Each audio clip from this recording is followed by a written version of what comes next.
Hey guys, Portia here, and today we're going to be sublimating on this glass cutting board. I just recently got it out of my sublimation trend box from Johnson Plastic Plus, and I was really excited to give it a try. I have not quite sublimated on anything like this before. Here is the plan. We're going to go ahead and make a super simple but elegant, I believe, design in Canva, and then from there we'll go through the process of sublimating the image onto the cutting board. So let's go ahead and jump right in.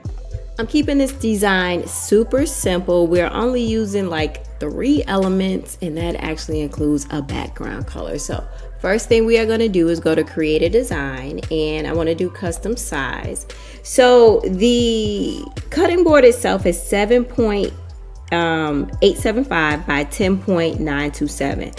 We do want to make that bigger, slightly bigger, so that we're not just butting edge to edge the paper to the glass, edge to edge. We don't want to do that. So we're going to turn this to inches, and I did recently use that size, so I'm going to do 11 by 8, and that is what we're going to roll with for our size today.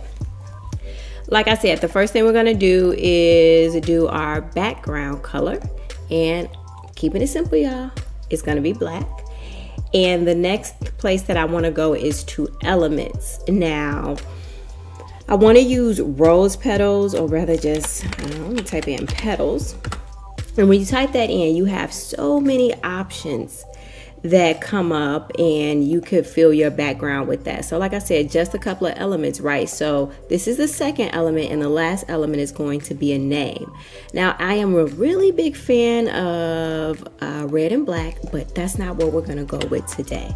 I want to get a little more specific, so I am going to search for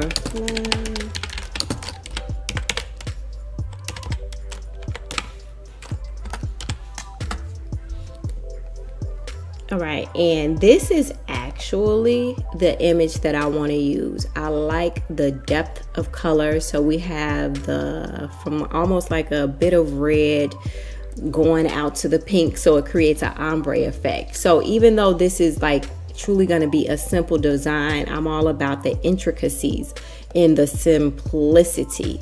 So we're going to go ahead and stretch that, and I don't really need the picture to go edge to edge, because remember, our palette here is bigger than the substrate itself. So I like that, and we're going to keep that simple. The last element is going to be a name, and this is my sister-in-law, so I'm going to make this cutting board for her, and we can't see nothing there, so let's make that white. And then the font that I want to use is actually pre-installed. Is it over here? Because I used it recently. Okay, no, it is called Amsterdam.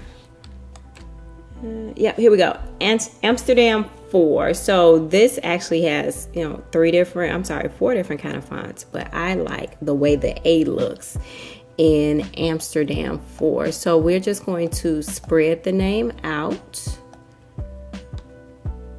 and we want to center it. And now you do want to keep in mind the actual area that you want the name to be pretty much center or flush with the actual substrate. So keep that in mind when you are sizing this. All right, and guys, that's pretty much it. So we have a background, we have our petals going on, and we have a name, and this is going to be the simple design for the cutting board.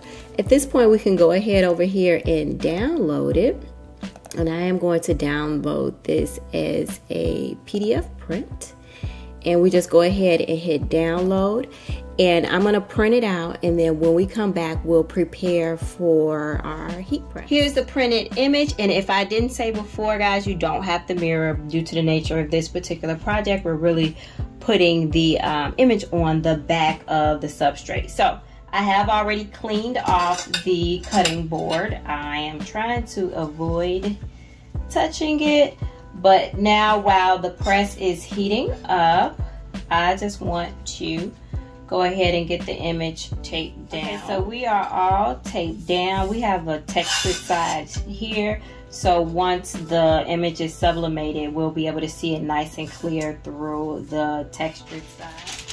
I'm going to place down some blowout paper here. We're going to place our substrate. And now the heat is going to travel through the glass. And I've already adjusted my pressure. We need medium pressure on the press. I did that before I turned the press on, and I tested it because you do not want to crack your glass. You do not want to crack the glass. And then we are going to press at 385 degrees for 4 minutes.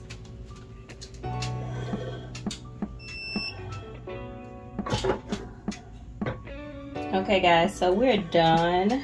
Now, these things can be a little fickle, so I don't necessarily want to move it until, oh wow. Okay, so what I was about to say was I don't want to move it until I'm sure that it has transferred well. But I don't know if you guys can see this. Let me lift it up. Oh, we are smoking hot, so please, please, please, please be careful. Check it out.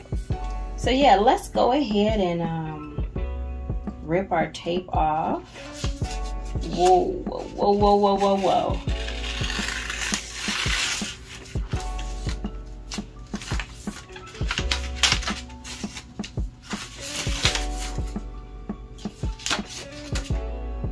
Ooh, okay, and so we are definitely gonna need at least, what, 20-30 minutes before this is completely cool. But yeah guys, check it out. It is gorgeous, and that black saturated so well. But yeah guys, this is all I have for you today. I just wanted to share with you my experience with sublimating on a glass cutting board. If you got any questions, concerns, emotional outbursts, let me know. If you found this video helpful or just plain old entertaining, could you go ahead and give it a thumbs up? But guys, as always, until next time, peace.